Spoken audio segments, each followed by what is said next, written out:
Yeah. Let's see what we'll see.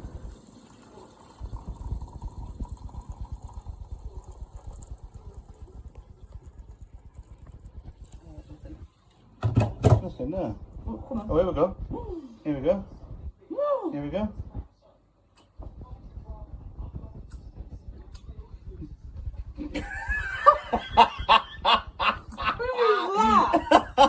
That's what. That's amazing. Oh my god. That's amazing. He's got no clothes on. No, he's got no clothes. He's got Unicron over his bed. I could do with a D. I could do with a D. I could do with a D. After all is said and done, you never walk, you never run, you're a winner.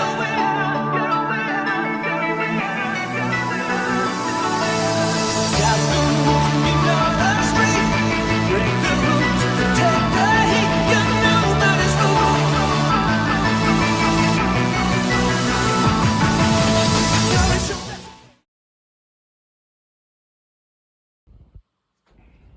Howdy doody.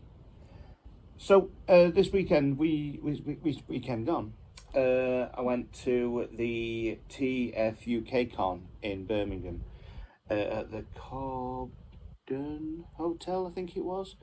And it was, if you've heard a few of the people that have been talking about it already, it was really good. Like, really, really good. The best for atmosphere and friendliness and relax, to chill out, and the best Transformer convention that you could want to go to. It's that good. So I mean, let's go through how it all happened and break down the day. So. Well, me and my friend Paul, we went down on the Saturday morning, really early. I woke up about 5 o'clock. He picked me up about 7 after I got all my stuff together. And we went down the M1 and then the M42 to Birmingham. A42. Anyway, we went to Birmingham. And we kind of got a little bit lost and ended up going through the ULEZ section of Birmingham because we're a bit stupid, and it is what it is. We had to pay a little bit of money to go through that bit, but it doesn't matter, it's okay. We got to our hotel, which was the Apollo Hotel, which was across the road, like right across the road from where the convention was happening, because the one before that, it was in the same side of the road in this big round building called the I can't remember. Anyway, the one that we were stopping in was called the Apollo. And the staff were nice, and the room was clean and nice. And in the morning, we were talking to another set of staff, and they were nice. And the food in the morning, the breakfast, was fine. But the hotel left a lot to be desired. There weren't many guests there, but there were a lot of people living there, if you know what I mean, stopping there. Some funny goings on in that hotel, but apart from that, it was fine. It was just somewhere to stay. I didn't feel at any point that I was in danger or anything like that. And I've been all around the world and stopped in some weird and wonderful places, so I'm fine. I was tired at the end, right at the end of the night, and I went straight to sleep, and beds were comfy. So that's the hotel.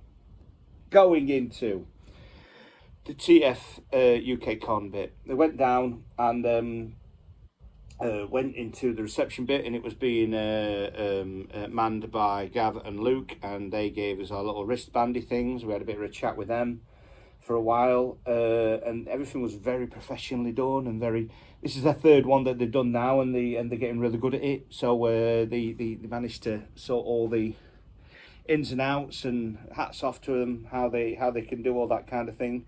And it was like a birthday celebration because of the Transformers being 40 years old, kind of malarkey. So I went into the actual full room, and the room itself was massive. It was a really, really good room, bigger than the one they had before. So we had like a big section that was full of chairs, where it was like the normal kind of convention layout, where you have somebody to sit at the front and a big screen, and then chairs so people can listen to the guests talk about stuff. and then at the back there was a trading hall bit, which was much bigger than it's ever been before. Normally, the last two that we did are the tfukcon. I didn't do them, but the ones that they sorted out. There were a few little tables around the outside and a few bits and bobs. But this time, there was a lot of tables, like proper dedicated, think like kind of scaled down version of TF Nation kind of stuff, which was great. Really, really good. And good to see, good prices, some really good guys that we know, most of them that do that kind of trading, like Primetime Toys, and Lucan was there selling his t-shirts, and a few other guys, and Rowan, and a few, they were really, really nice guys, and we were having a chat and just chilled out with them, a little bit of a wander around, and saw Lucan, and I think my first purchase of the day was that I had to pick up the con exclusive shirt that they did.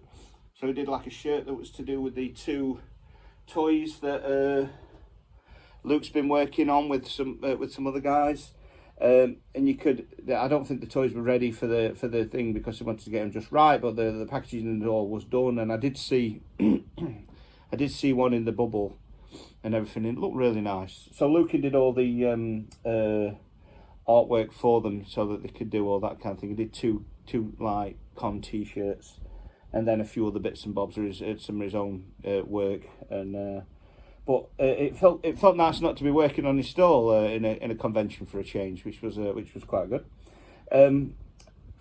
which is not good for him because he had to work all day. But yes, I went round, and there were some guys that were selling artwork and comics and stuff like that, and then I went to this one guy. What's the guy called? Something Webb. His name was Nathan Webb, and he was doing his own like comic books, which are like homages to the old Marvel UK stuff. So you had your Marvel UK, which was like the Transformers and the Action Force, and that was like a homage to a Transformers cover that I recognised straight off the bat when it was the first one, when the Action Force joined onto the actual comic, so that you can have Action Force and Transformers, and because I told him exactly what it was and all the rest of it, he went, yeah, so like, yeah, well done. He said, you're going to buy one then? I went, yeah, I'll buy one. So I bought one of these off him, and then also to make it up to a £5, I bought a little postcard off him of a Scourge. So yeah, very nice. So then wandering around the little thing, chatting with a few people.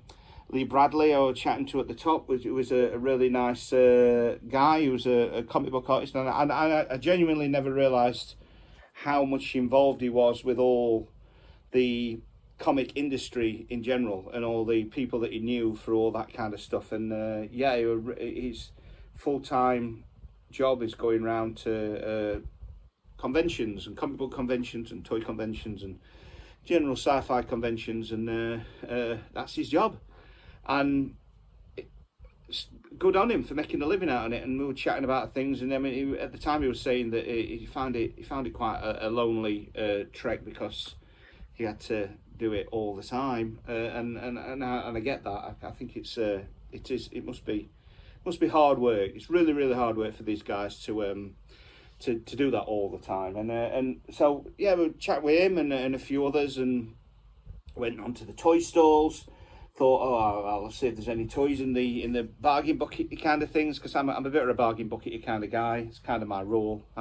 You know me. I like to buy stuff nice and cheap and see what kind of bargains I can get.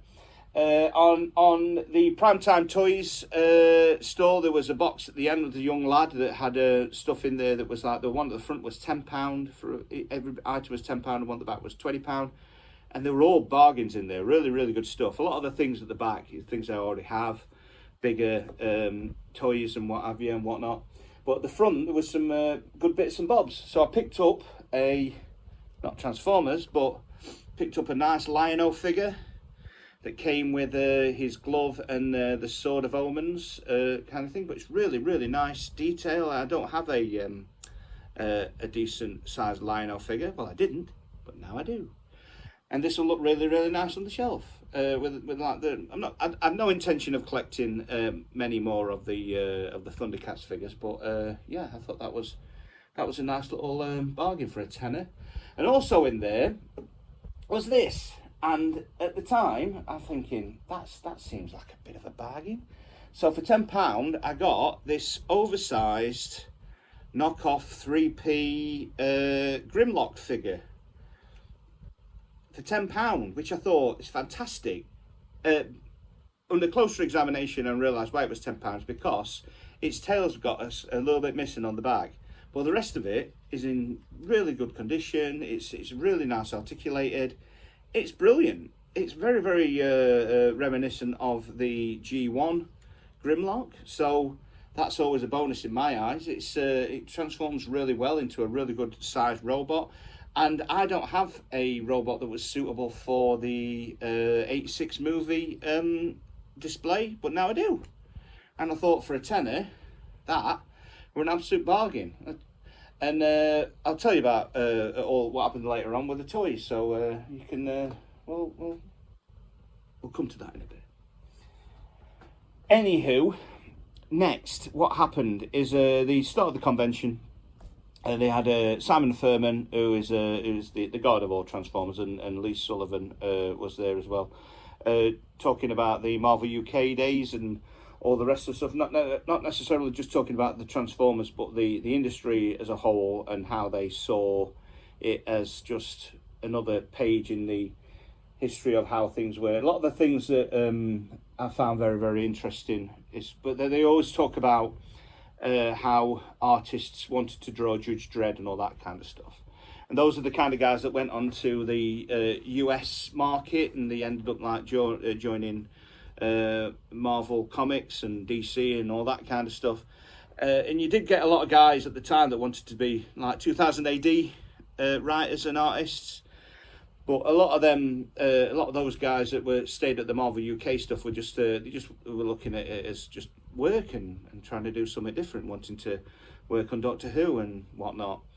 And it's over time they've come to appreciate how the fandom is, and because it's lasted as long as it has, where a lot of the other fandoms just fall away.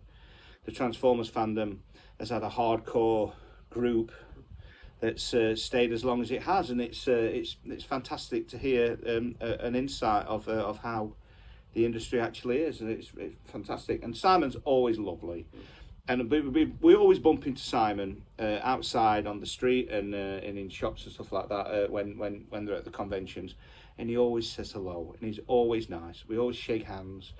Jermaine, who we met up with there, he's become really good friends with Simon, and he sees him all the time on things, and it's nice. It's such a family feel to the community of how the people that also a lot of them that do the stuff in the TF Nation and the stuff that people that do at TF UK, that all the people know each other and are friendly with each other, and it's great. It's just great. It's a good fandom to be in. So yeah, they did the little convention-y bit, and they had chats at the front and all the rest of it, and then all of a sudden, because we didn't really think much about it, but noticed that out the back was a massive beer garden,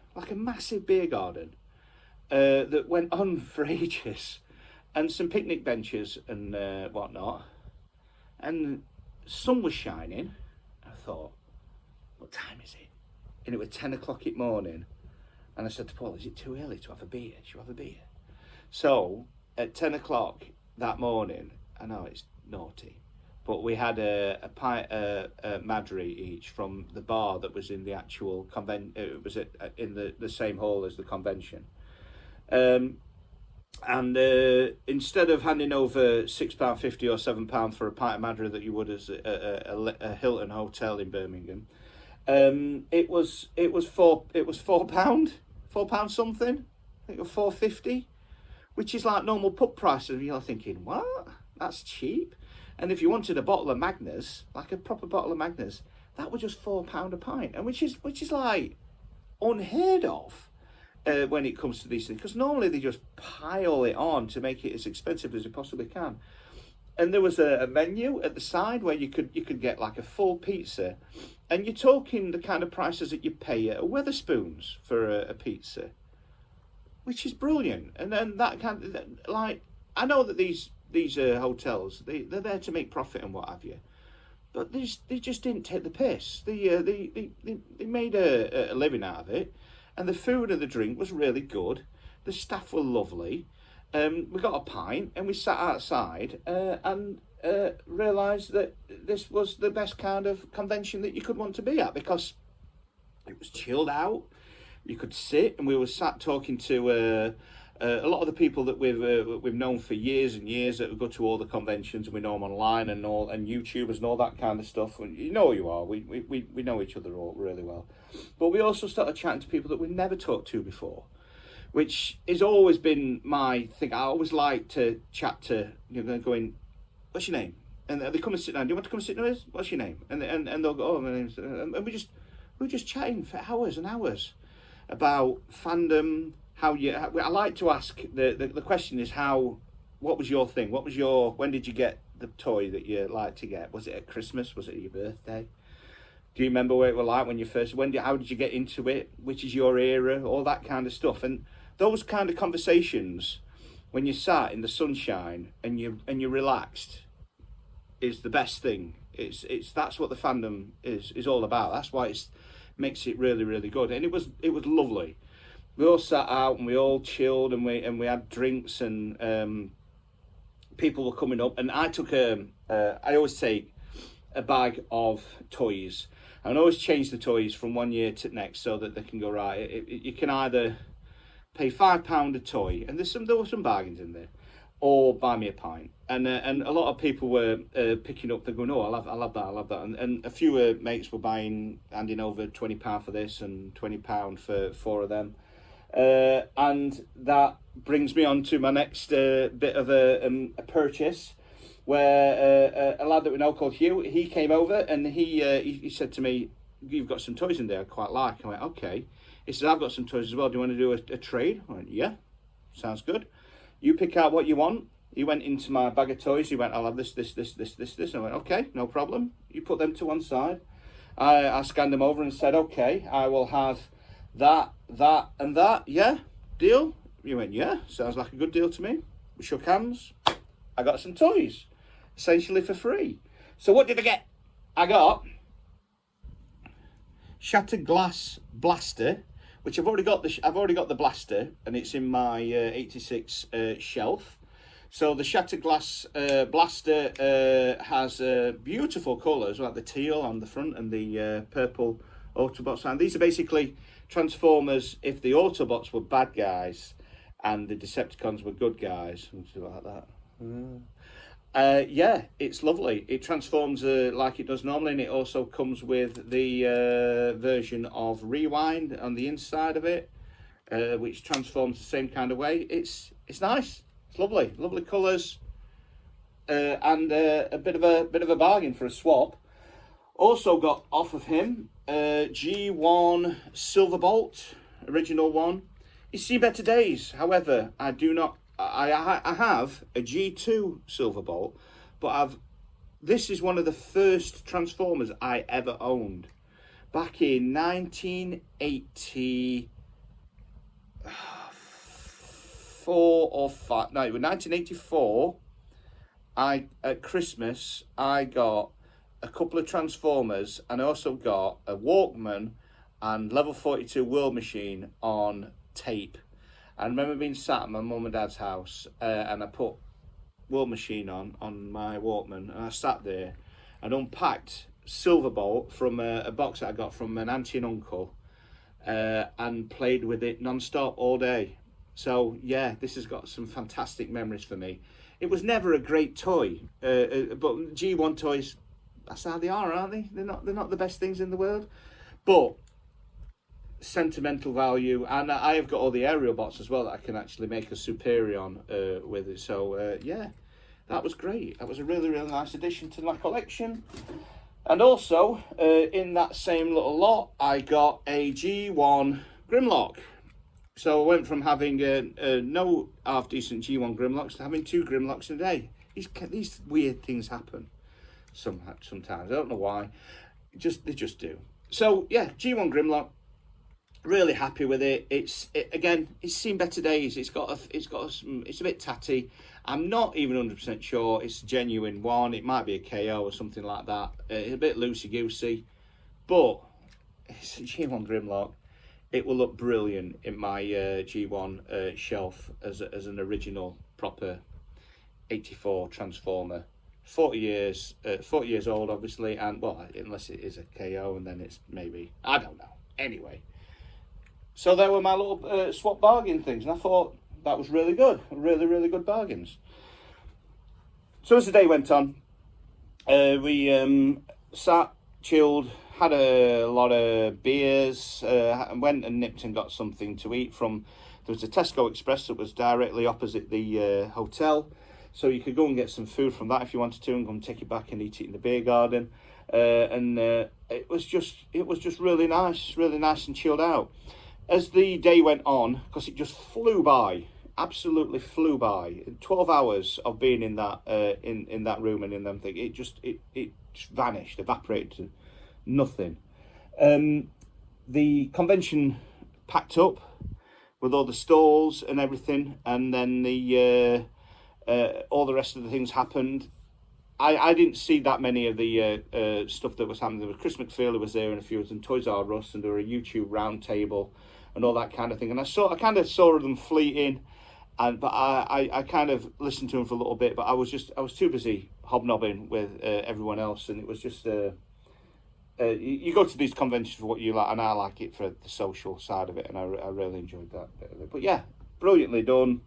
They did like a happy birthday Transformers thing, and they went round, and Luke went round with a big lump, big cake for everybody, and that was really nice. Yeah, it was really, really good. So, as I say, the actual con bit all packed up, and then at night, the guys from Transformers the show did like their entertainment bit. Now, if you went to the last one, it was kind of like the highlight of the whole thing. It just turns into madness. It was supposed to be like a 45-minute bit of fun, and it turns just into 2 hours of debauchery and all sorts of things that are happening. It was really good fun. So they did like different things where they were questions and answers and all that kind of stuff, like a quiz. Which we were a little bit observant of the people next to us, because they were cheating, and we grassed them up for cheating, so they got disqualified from that round. And there was like ones further on where you had to transform Transformers. I remember the last time we did it, I was terrible at it, and there might be a video knocking around where I was awful. So it kind of bypassed me this time, and we chose the people that were going to do it, and our team won that. We then did one which was to do with like a higher or lower, like you play your cards right kind of thing, but it was to do with eBay prices. Now, I thought to myself, this is my thing. And I think we got most of those right, with the exception of one or two. Like, we didn't realise that like a G1 Galvatron box was worth about £212 or something like that, which is madness, because if you go on the car boots, like I own the car boots, the most common Transformers that you see out there are Ultra Magnuses and Galvatrons. They're everywhere. They are the most common ones, and I'll never understand why they're as expensive as they are. Surely every single collector has got one of these things.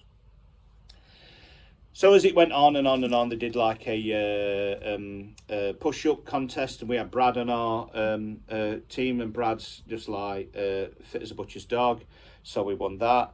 And as the evening went on, they did the whole other games and whatnot. I can't remember off the top of my head.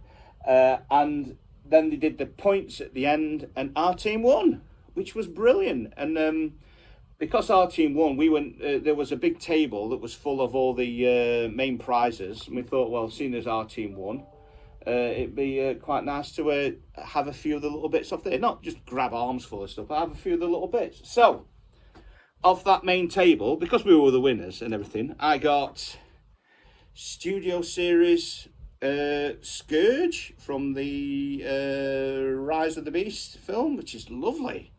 Really, really nice. It was in truck form, and I've made it into robot form. I don't know how I'm going to actually get back into truck form at some. I will do. I'll find some kind of guide of how to do it on the interweb. But yeah, really, really nice. Love that thing.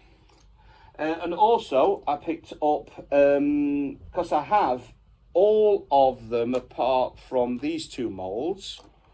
Hot Soldiers version of Cliff Jumper and Hubcap.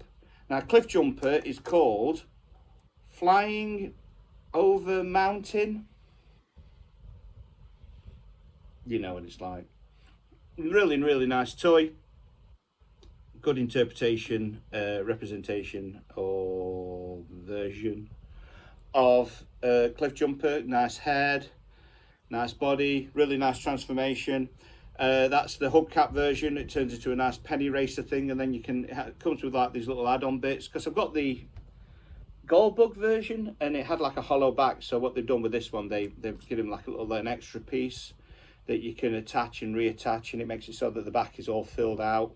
And it also acts like the jet ski thing that you can, supposedly, I don't know, but they are nice, and they're really, really nice for our little prizes thing, which I thought was really good. And at the end, when most people had took all the rest of the stuff and they'd left a few bits and bobs behind, I went back and got a few comics, which is the brand new Blood Hunt comic and a Star Wars comic, which I thought, yeah, really good. So yeah, it was good. After that, we stayed in the hall for a little bit longer, and we had chats with people, and it was just a great day. I don't know anybody that didn't go there and have a great time. It was just really good fun. Just chilled out, and I can't wait for them to do it again next year because they've got it nailed on of exactly how it should be. It's not going for trying to get as much money out of the fandom as you can. These guys aren't making any money out of this. They do it because they love the fandom, and that for me is exactly why it's the best Transformer convention that you can go to. So went back to the hotel, watched the end of Eurovision Song Contest, had a few beers, and fell unconscious because I'm cracking on now, and it's I can't party till 3 o'clock in the morning like I used to. And in the morning had a subpar breakfast, and it were all right, and then drove back home. So yeah, it was great. If you get a chance to go to the convention, please go, because it's everything that you want. And if you have, I've heard a lot of people say things about how they have anxiety, and if you go to the big one in Birmingham at the Hilton, I can understand why you would get anxiety from the amount of people that are knocking about in that kind of thing, and meeting new people and faces, and you get groups of people that know each other, and you're a bit loud over here going, and you're thinking, oh, how do I go and say hello to these kind of things? But because the one that was that I went to, the tfukcon, it's structured in such a way that I've not heard a single person say anything about how they felt that they didn't belong. You could see that some people were just hanging about. They wanted to come and just join in, and come and join in. And we were just chatting. I've lost count of how many people we were chatting to. And I was talking about all sorts of weird stuff. I was talking about, at one point I was talking about why stuff rusts because of what I do for a living. And they're going, because we were chatting about jet fires and why jet fires' hips break in the way they do. And somebody just said, why do they always break at that certain thing? And I went, well, it's to do with galvanic corrosion. And they went, what? I went, right. And then I started explaining why stuff rusts and why it corrodes. And then I started talking about polymers and why certain plastics break down in the way that they do and stuff like that. Because that's my job. That's what I do for a living. I get involved with aspects of engineering and all that kind of stuff. And it's just weird that you get talking to people and they go, oh, right. Some people are probably thinking, who is this nutcase? But some people might find it interesting. And then you listen to other people, the jobs and what have you, and it's nice, not necessarily just to talk about Transformers, but talk about and feel comfortable in your own skin. And everyone felt comfortable in their own skin. So yeah, that's me done. And I hope you enjoyed this. And if you like it, leave a like, leave a comment. I always like comments. I always answer every comment. Enjoy yourselves. Be good to each other. And come to tfukcon next year. I will see you later.